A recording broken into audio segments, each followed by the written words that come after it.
तो कहानी की शुरुआत में हम बेबी नाम के ड्राइवर को देखते हैं, जो कि अपनी कार को एक बैंक के सामने पार्क कर देता है। इस कार में बेबी के अलावा ग्रिफ, बडी और बडी की वाइफ मोनिका होती है। असल में ये ग्रुप बैंक को लूटने के लिए आया हुआ था, इसलिए ग्रिफ, बडी और मोनिका प्लान के अकॉर्डिंग बैंक के अंदर जाते हैं और बेबी कार में उन तीनों का वेट करता है। कुछ ही देर में वो तीनों बैंक लूट कर वापस अपनी कार में आ जाते हैं, लेकिन तभी वहाँ पुलिस आ जाती है। इसलिए बेबी पुलिस से बचते हुए कार को तेजी से भगाने लगता है और पुलिस उनका पीछा करने लगती है। यहाँ बेबी अपनी ड्राइविंग स्किल्स दिखाते हुए पुलिस वालों से काफी दूर जाने लगता है, लेकिन पुलिस वाले उसका पीछा नहीं छोड़ते और उसे पकड़ने की पूरी कोशिश करते हैं। पर बेबी हर बार की तरह पुलिस को चकमा दे देता है और एक पार्किंग लॉट में पहुंच जाता है। यहाँ वो चारों कार को बदलकर अपने बॉस की जगह पर चले जाते हैं, जहाँ डॉग नाम का आदमी पहले से ही चारों का वेट कर रहा था। असल में डॉग एक क्रिमिनल मास्टरमाइंड होता है, जो शहर के बैंक्स को लूटने के लिए प्लानिंग करता है और लोगों को हायर करके उनसे चोरी करवाता है। खैर यहाँ डॉग देखता है कि उसके लोगों ने बैंक लूट लिया है और बेबी की ड्राइविंग स्किल्स के कारण इस बार भी पुलिस उन्हें नहीं पकड़ पाई, इसलिए डॉग खुश होकर चारों को उनका हिस्सा देने लगता है। तब ग्रिफ डॉग से कहता है कि आखिर तुम इस ड्राइवर को हिस्सा क्यों दे रहे हो, जबकि पूरा काम हम तीनों ने अकेले किया है और बेबी ने सिर्फ कार चलाई थी। जिस पर डॉग कहता है कि तुम तीनों बेबी की वजह से ही जिंदा हो, अगर तुम सबको बेबी सही समय पर वहाँ से नहीं निकालता तो पुलिस तुम्हें पकड़कर जेल में डाल देती। ये सुनकर ग्रिफ डॉग की बात को समझता है, जिसके बाद ग्रिफ बेबी का मजाक उड़ाते हुए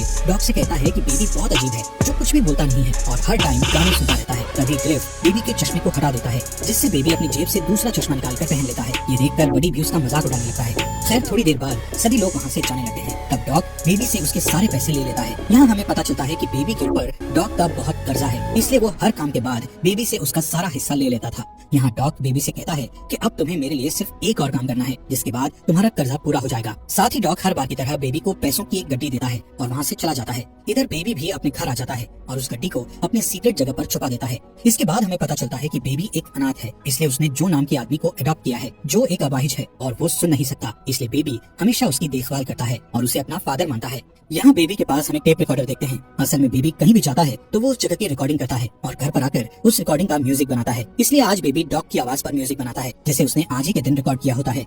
इसके बाद बेबी एक कैफे में जाता है। इस कैफे में काम करने वाली लड़की डेबोरा को बेबी बहुत पसंद करता है, इसलिए वो इस कैफे में रोज आया करता था। साथ ही डेबोरा को देखने से लगता है कि वो भी कहीं न कहीं बेबी को पसंद करने लगी थी, क्योंकि जब भी बेबी कैफे में आता था तो वो उसे देखकर बहुत खुश हो जाती थी।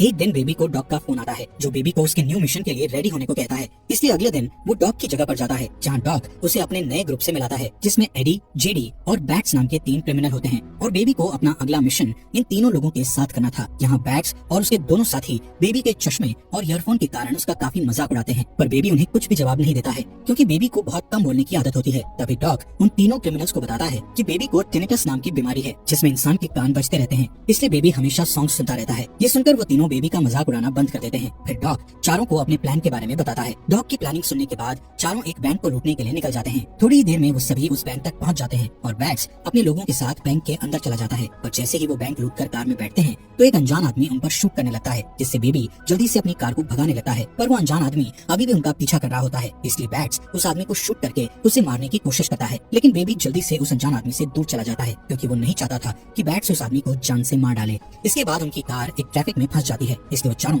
एक औरत की कार छीनकर वहाँ से भागने लगते हैं, जिस दौरान उन्हें एक पुलिस कार दिखाई देती है। पर बेबी पुलिस से बचकर पार्किंग लॉट में पहुंच जाता है, जहाँ पहले से ही उनकी 2 कार रखी हुई थी, इसलिए वो चारों उन दोनों कार्स को लेकर सीधे डॉग के पास पहुंच जाते हैं। तब बेबी सबके लिए कॉफी लाता है और देखता है कि वहाँ जेडी नहीं है। वो बैट्स से जेडी के बारे में पूछता है, जिस पर बैट्स कहता है कि उसने अपनी गन को रास्ते में गिरा दिया था, जिस वजह से हम सभी फंस सकते थे, इसलिए मैंने उसे मार डाला। ये सुनकर बेबी शॉक हो जाता है, लेकिन ये बेबी का लास्ट मिशन था, इसलिए वो जेडी के मर्डर वाली बात के बारे में ज्यादा नहीं सोचता। अब बैट्स और एडी अपना अपना हिस्सा लेकर चले जाते हैं। इधर डॉग हर बार की तरह बेबी से उसका हिस्सा ले लेता है और उसे सिर्फ एक गड्डी देता है। साथ ही वो बेबी से कहता है कि तुमने तुम्हारा पूरा कर्जा चुका दिया है, इसलिए अब तुम आजाद हो। पर तभी डॉग बेबी को आखिरी काम करने का कहता है, जिसमें उसे जेडी की लाश और उस कार को ठिकाने लगाना था। इसलिए बेबी जेडी की लाश और उस कार को ठिकाने लगाने चला जाता है, जिस दौरान उसे अपने बचपन की याद आती है और हमें फ्लैशबैक द्वारा बताया जाता है कि बचपन में बेबी अपने पेरेंट्स के साथ कहीं जा रहा था। तब उसके पेरेंट्स के बीच किसी बात पर झगड़ा हो गया था, जिस वजह से बेबी के फादर का ड्राइविंग से ध्यान हट गया और उनकी कार का बुरी तरह से एक्सीडेंट हो गया, जिसमें बेबी के पेरेंट्स की डेथ हो गई और बेबी अनाथ हो गया। इसके अलावा उस एक्सीडेंट में बेबी को टिनिटस नाम की बीमारी भी हो गई थी, जिस वजह से उसे हमेशा अपने कानों में कुछ आवाजें सुनाई देने लगी। तब से ही बेबी इन आवाजों से बचने के लिए ईयरफोन्स लगाकर रखने लगा। खैर सीन वापस प्रेजेंट का दिखाया जाता है, जहाँ बेबी डेबोरा के पास जाकर उससे डेट के लिए पूछता है, जिस पर डेबोरा खुश हो जाती है और उसके साथ डेट पर चलने के लिए मान जाती है। इसी तरह दिन गुजरते हैं और वो दोनों एक दूसरे के करीब आने लगते हैं। एक दिन डेबोरा बेबी से उसके काम के बारे में पूछती है, जिस पर बेबी बताता है कि मैं पहले ड्राइवर था, लेकिन अब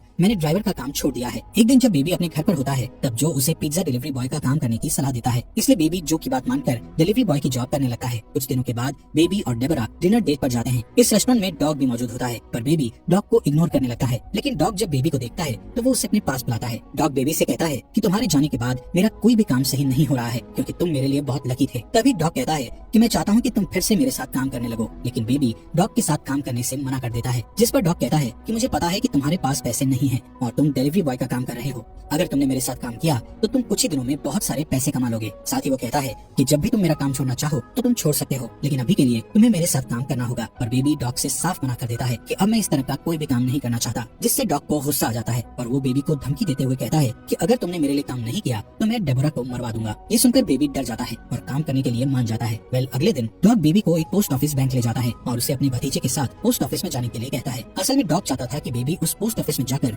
वहाँ की हर एक चीज को ध्यान से देखे और पता लगा सके कि ऑफिस में कितने गार्ड्स हैं और किस जगह पर कैमरा लगे हुए हैं। साथ ही कोई बेबी पर शक न करे, इसलिए वो अपने भतीजे को बेबी के साथ अंदर भेजता है। अब बेबी पोस्ट ऑफिस में जाकर सारी चीजों को ध्यान से देखने लगता है। जिस दौरान डॉग का भतीजा वहाँ की एम्प्लॉय से बात करने लगता है, जिससे वो एम्प्लॉय उसे एक टॉफी देती है। तभी बेबी भी उसके पास आ जाता है और वो एम्प्लॉय लेडी बेबी से अच्छे से बात करती है। इसके बाद बेबी डॉग के पास आकर उसे सारी चीजों के बारे में बताता है। अगले दिन बेबी डॉग की जगह पर जाता है और देखता है कि डॉग ने इस बार बैट्स, बडी और मोनिका को काम पर रखा है। थोड़ी देर बाद डॉग वहाँ आता है और अपने प्लान के बारे में बताने लगता है। डॉग कहता है कि मुझे पता चला है कि पोस्ट ऑफिस के अंदर बहुत सारे पैसे हैं और पैसों की सेफ्टी के लिए कई गार्ड्स तैनात हैं, इसलिए हमें उन पैसों को लूटने के लिए गन्स की जरूरत होगी। जिसके बाद डॉग्स चारों को वेपन्स लाने के लिए एक डीलर के पास भेजता है। तब रास्ते में बैट्स कुछ सामान लेने के लिए एक सुपरमार्केट में जाता है और सामान लेकर शॉपकीपर को जान से मार देता है। ये देखकर बेबी बहुत घबरा जाता है। खैर थोड़ी देर बाद वो डीलर के पास पहुंच जाते हैं और डीलर उन्हें गन्स दिखाने लगता है। तब बैट्स अचानक से डीलर को शूट करके मार देता है, जिससे डीलर के लोग उन चारों पर हमला कर देते हैं और दोनों ग्रुप के बीच गोलियां चलने लगती है। पर बड़ी, बैट्स और मोनिका मिलकर डीलर के सभी लोगों को मार डालते हैं। तब बड़ी और मोनिका बैट्स पर गुस्सा होकर उससे पूछते हैं कि आखिर तुमने डीलर को शूट क्यों किया। जिस पर बैट्स कहता है कि डीलर के साथ एक पुलिस वाला था और अगर हम उन्हें नहीं मारते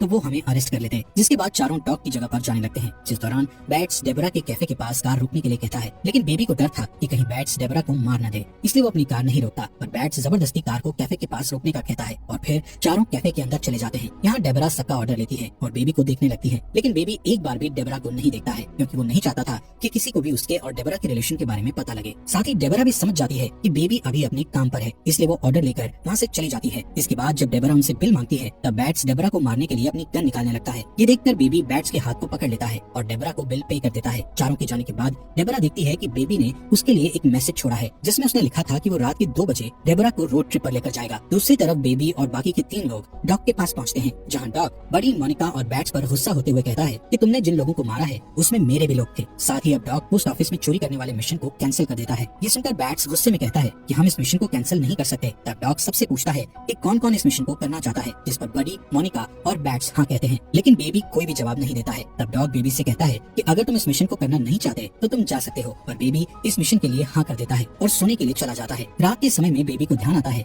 कि उसे 2 बजे डेबरा से मिलने जाना है, इसलिए वो छुपते हुए वहाँ से जाने लगता है। जिस दौरान उसके पास बड़ी आ जाता है और उससे पूछता है कि तुम इस समय कहाँ जा रहे हो। इसी बीच वहाँ बैट्स भी आ जाता है। यहाँ बैट्स के पास बेबी का टेप रिकॉर्डर होता है और उसने बेबी की सभी रिकॉर्ड की हुई आवाजों को सुन लिया होता है, इसलिए बैट्स को शक होता है कि बेबी पुलिस से मिला हुआ है। इस वजह से वो बेबी से सवाल करने लगता है कि क्या तुम हमारी रिकॉर्डिंग्स करके पुलिस को भेजने वाले थे। तब बेबी उससे कहता है कि मैं पुलिस का खबरी नहीं हूँ, बल्कि ये मेरा शौक है और मैं सभी की बातों को रिकॉर्ड करता हूँ और उन आवाजों से म्यूजिक बनाता हूँ। पर बैट्स को उसकी बात पर यकीन नहीं होता, इसलिए बेबी कहता है कि ऐसे बहुत सारे म्यूजिक मेरे घर पर हैं जिन्हें मैंने रिकॉर्डिंग से बनाया है, जिन्हें सुनकर तुम्हें मेरी बात पर यकीन हो जाएगा। इसके बाद बैट्स बेबी के घर से वो सारे रिकॉर्डिंग्स ले आता है जिनसे बेबी ने म्यूजिक बनाया हुआ था। अब डॉग उन कैसेट्स को प्ले करता है जिसमें उसे अपनी आवाज सुनाई देती है, जिसे सुनने के बाद डॉग को बेबी पर बहुत गुस्सा आता है, इसलिए वो बेबी की जगह किसी दूसरे ड्राइवर को बुलाने का कहता है। इसके अलावा उन लोगों को ये भी पता चल जाता है कि डेबरा और बेबी एक दूसरे को जानते हैं। तभी बेबी डॉग को समझाता है कि मैं पुलिस का खबरी नहीं हूँ और मैं तुम्हारे साथ इस मिशन में काम करना नहीं चाहता हूँ। साथ ही वो सबसे कहता है कि मैं आगे से ऐसी कोई भी गलती नहीं करूंगा, इसलिए डॉग उसकी बात मान जाता है और उसे दोबारा काम पर रख लेता है। अगले दिन बेबी उन तीनों को पोस्ट ऑफिस ले जाता है और तीनों जल्दी से पोस्ट ऑफिस में चोरी करने के लिए चले जाते हैं। इसी दौरान बेबी उस पोस्ट ऑफिस के एम्प्लॉय को देखता है जिसने एक बार बेबी से बहुत अच्छे से बात की थी। यहाँ बेबी उस लेडी को इशारा करता है कि वो पोस्ट ऑफिस में न जाए, जिससे वो लेडी खतरे को समझ जाती है और वहाँ एक पुलिस ऑफिसर को बुला लेती है। तभी बड़ी, मोनिका और बैट्स चोरी करके बाहर आ जाते हैं और बैट्स उस ऑफिसर को शूट करके मार देता है। जिसके बाद वो कार में बैठ जाते हैं और बेबी को यहाँ से जल्दी भागने को कहते हैं, पर बेबी उनकी बात नहीं सुनता, जिससे बैट्स उसके फेस पर गन से वार करता है और उसे मारने की धमकी देकर कार को भगाने का कहता है। बैट्स से परेशान होकर बेबी अपनी कार को सामने खड़े ट्रक की ओर भगाता है। इस ट्रक में कई सरिये रखे हुए थे जो कि सीधे बैट्स की बॉडी के आर पार हो जाते हैं और उसकी डेथ हो जाती है। असल में बेबी का प्लान था कि वो इस मिशन के दौरान सारे लोगों को मरवा देगा, क्योंकि वो डेबरा के साथ एक अच्छी लाइफ जीना चाहता था। पर इन क्रिमिनल्स के कारण वो कभी भी अच्छे से नहीं जी सकता था, इसलिए उसने सभी को मारने का प्लान किया था। खैर, अब तक यहाँ पुलिस भी आ जाती है, जिन्हें देखकर बेबी, बडी और मोनिका भागने लगते हैं। जिसके बाद मोनिका और बडी पुलिस पर गोलियां चलाते हैं और एक कार उठाकर वहाँ से भागने लगते हैं। इधर बेबी एक मॉल के अंदर जाकर अपने कपड़े बदल लेता है और फिर एक कार चुराकर भागने लगता है, जिस दौरान वो गलती से अपनी कार को बडी की कार से टकरा देता है। तभी पुलिस वहाँ आ जाती है और उन तीनों पर गोलियां चलाने लगती है। तब मोनिका और बडी भी पुलिस पर गोलियां चलाते हैं, जिसमें पुलिस मोनिका को शूट करके मार डालती है। इसी बीच बेबी पैसों को लेकर भागने लगता है। तब बडी बेबी से कहता है कि तुम्हारी वजह से मोनिका की डेथ हुई है।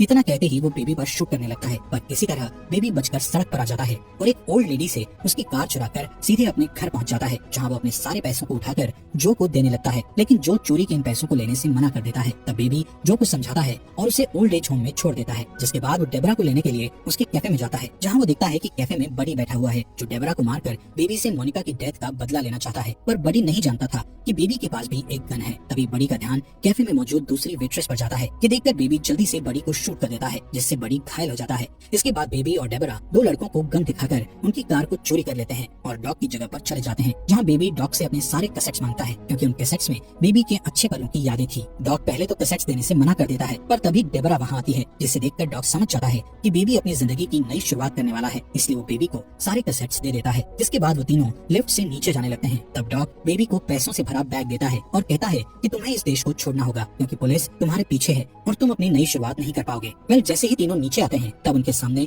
गन डीलर के 3 लोग आ जाते हैं, जो अपने बॉस का बदला लेने के लिए डॉग और बेबी पर हमला करने लगते हैं। तब डॉग बेबी और डेबरा को भागने को कहता है और अकेले ही उन तीनों लोगों से लड़ने लगता है। इसी बीच बड़ी पुलिस की कार लेकर वहाँ आ जाता है और गुस्से में डॉग को ही मार देता है, जिसके बाद वो बेबी के पीछे पड़ जाता है। तब बेबी एक कार से बड़ी की कार को ठोकने लगता है और बार बार अटैक करके वो उसकी कार को बिल्डिंग से नीचे गिरा देता है। पर बड़ी कार के गिरने से पहले ही उस कार से उतर जाता है और बेबी पर गन पॉइंट करके उसके कानों के पास गोली चलाने लगता है, जिससे बेबी नीचे गिर जाता है और उसके कानों में बहुत दर्द होता है। ये देखकर डेबरा एक रॉड से बड़ी पर हमला कर देती है, लेकिन बड़ी डेबरा को पकड़ लेता है और उसे मारने लगता है। तभी बेबी बड़ी की गन उठा लेता है और बड़ी के पैरों में शूट कर देता है, जिससे बड़ी अपना बैलेंस खो देता है और बिल्डिंग से नीचे गिरकर मारा जाता है। अब डेबरा बेहोश बेबी को एक कार में बैठाकर वहाँ से निकल जाती है और इसी तरह सुबह हो जाती है। थोड़ी दूर जाने के बाद डेबरा अपने सामने कई ऑफिसर्स को देखती है, जो कि बेबी को पकड़ने के लिए खड़े हुए थे। पुलिस को देखकर डेबरा अपनी कार को वापस मोड़ने लगती है। इसी दौरान बेबी को होश आता है और वो डेबरा को कार रोकने के लिए कहता है, जिसके बाद पुलिस के सामने अपने आप को सरेंडर कर देता है। यहाँ से सीन शिफ्ट होकर कोर्ट रूम का दिखाया जाता है, जहाँ जो डेबरा, पोस्ट ऑफिस की एम्प्लॉय